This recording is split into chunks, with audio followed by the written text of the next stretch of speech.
Hello there again, friends. Today I'm going to give you a brief overview of subscriptions, follows, cheers, and hype trains in Aitum. All of them can be used in Aitum as a trigger, and we're going to start with the first three as they're especially simple.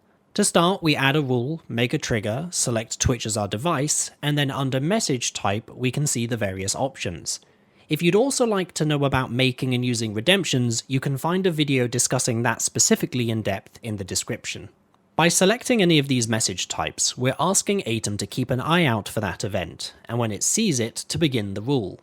For example, we might choose subscription as our trigger, and then for our action, set device to OBS, message type to restart media, and select a video we've added to OBS. Now, whenever somebody subscribes, we get bonked. We might also want to be a little bit more specific though, and under each of these options are secondary choices that are usually optional. With subscriptions, for example, we might ask Aitum to only trigger if a specific user subscribes, or someone does so for a certain number of months. Alternatively, we may select cheers and set the rule to only trigger for exactly 100 bits, or maybe if someone gifts exactly 5 subs. You may also want to use multiple triggers, such as having one trigger where someone subscribes and another if they cheer for 200 bits.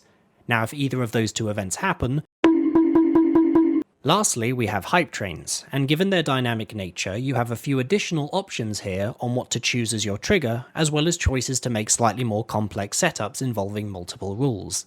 The main message types are hype train started, hype train progress, and hype train ended.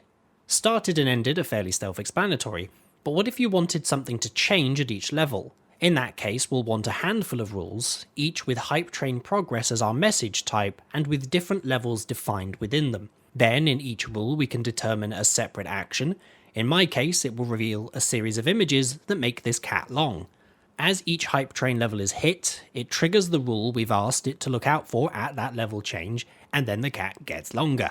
Finally, I just add a last rule that's message type is set to hype train ended, and the action of that rule is to turn off all of the pieces of my long cat. I hope this video was helpful. If you have any issues or just cool stuff you want to show us, feel free to join our Discord or follow our Twitter. Links to both will be in the description.